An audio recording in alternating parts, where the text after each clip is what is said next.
Czy kiedykolwiek zastanawialiście się, co by się stało, gdyby zimna wojna przybrała na sile tuż po zakończeniu II wojny światowej? Dzisiaj omówimy sprawę operacji Unthinkable, kontrowersyjnego planu wojennego, który mógłby całkowicie zmienić bieg historii. Dowiecie się, jakie były jego cele, jaki mógłby być jej przebieg i jakie mogły być jej konsekwencje. Zapraszam Was więc do oglądania.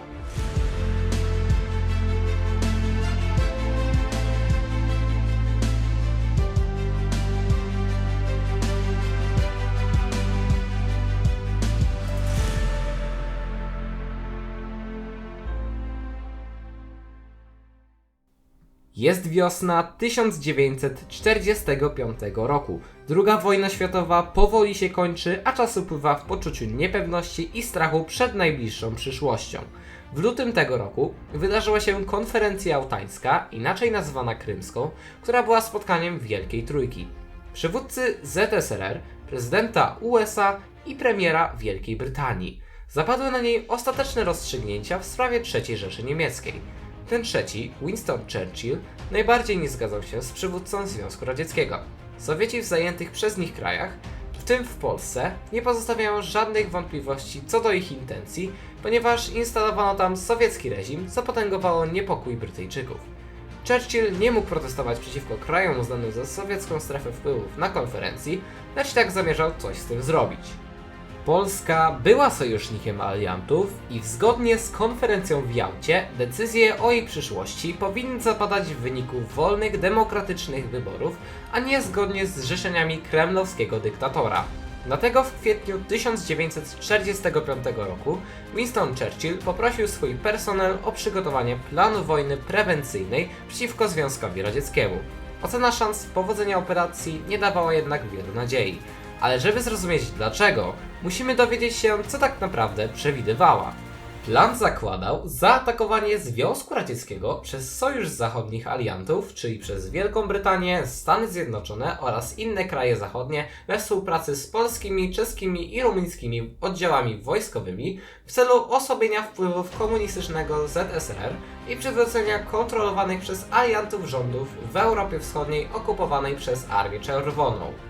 Operacja zakładała, że w ciągu zaledwie kilku tygodni po zakończeniu II wojny światowej na froncie wschodnim alianci zachodni użyliby swoich sił zbrojnych, w tym znacznej liczby niemieckich jeńców wojennych, do zaatakowania radzieckich sił zbrojnych. Alianci zachodni mieliby przewagę w powietrzu i na morzu, ale brakowałoby im wystarczających sił lądowych, by całkowicie zneutralizować potężną Armię Czerwoną.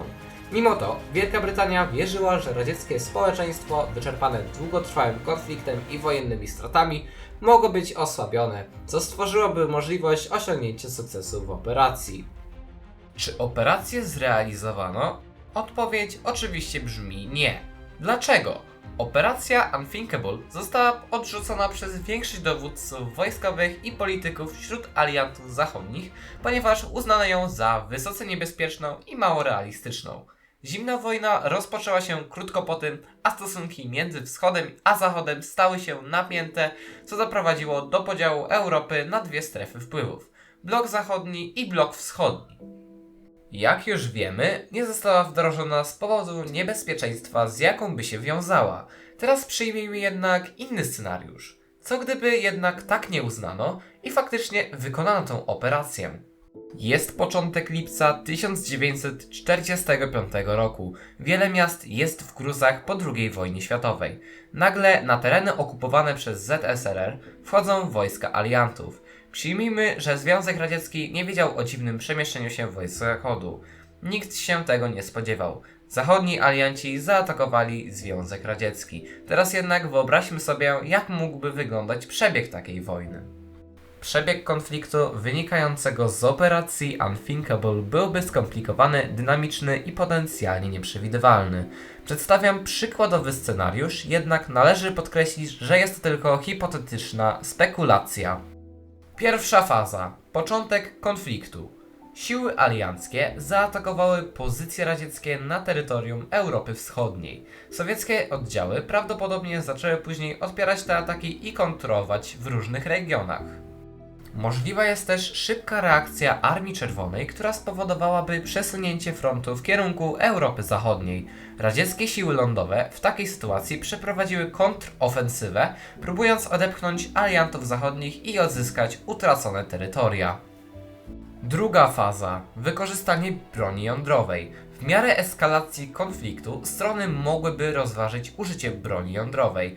Użycie takiej broni byłoby katastrofalne dla obu stron i potencjalnie doprowadziłoby do globalnej wojny jądrowej, co mogłoby spowodować zgon wielu milionów ludzi. Rozprzestrzenienie konfliktu. Inne kraje, które nie były bezpośrednio zaangażowane w konflikt, mogłyby włączyć się do walki, wspierając jedną ze stron lub prowadząc własne działania militarne. Mimo to nie zmieniłoby to za wiele, ponieważ większość takich państw nie miała znaczącego wojska i nie dominowała militarnie pośród państw Zachodów i ZSRR. Faza trzecia. Negocjacje pokojowe. Eskalacja konfliktu przyniosłaby ogromne straty i cierpienie. Prędzej czy później obie strony mogłyby dojść do wniosku, że kontynuacja wojny nie jest korzystna. To mogłoby doprowadzić do negocjacji pokojowych i próby znalezienia porozumienia między dwoma stronami. To jest jednak scenariusz, w którym obie strony technicznie przegrały.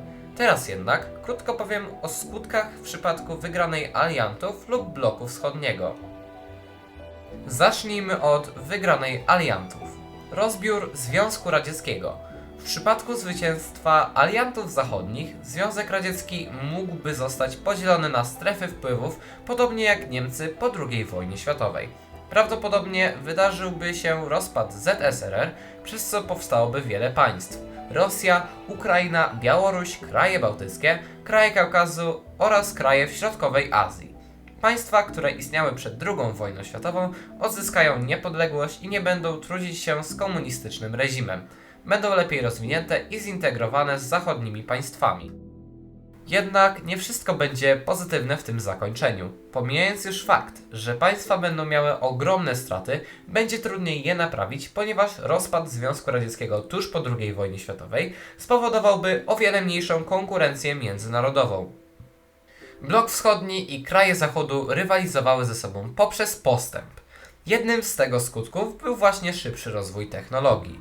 Bez zimnej wojny dość możliwe jest to, że do takiego rozwoju tak szybko by nie doszło. Przejdźmy więc teraz do wygranej Sowietów. Ekspansja radziecka. Zwycięstwo Armii Czerwonej w konflikcie z aliantami zachodnimi mogłoby umocnić Związek Radziecki jako dominujące mocarstwo. Sowieci mogliby rozszerzyć swoje wpływy na inne kraje, przez co komunizm rozprzestrzenił się po całej Europie. ZSRR mogło nawet zająć pewną część Ameryki. Prawdopodobnie skutkowałoby to mniejszym rozwojem państw pod ich kontrolą. Wzrost wpływów radzieckich globalnie. Sukces w konflikcie mógłby wzmocnić pozycję Związku Radzieckiego na arenie międzynarodowej. Wzrost wpływów komunizmu i radzieckiego modelu rządów mógłby wywołać pewne zainteresowanie w innych częściach świata. Dalsza walka ideologiczna. Zwycięstwo radzieckie w konflikcie z aliantami zachodnimi mogłoby doprowadzić do dalszej walki ideologicznej między komunizmem a demokracją. Jednak w tym momencie Sowieci będą mieli ogromną przewagę. Podsumowując, scenariusz operacji Unthinkable przypomina nam o potrzebie dyplomacji, dialogu i unikania działań, które mogą prowadzić do skrajnych i nieodwracalnych skutków dla ludzkości. Przede wszystkim należy rozważyć konsekwencje i rozumieć, że działania wojenne mają potencjał do wywołania ogromnych zniszczeń, cierpienia i destabilizacji. I dlatego teraz tutaj jesteśmy.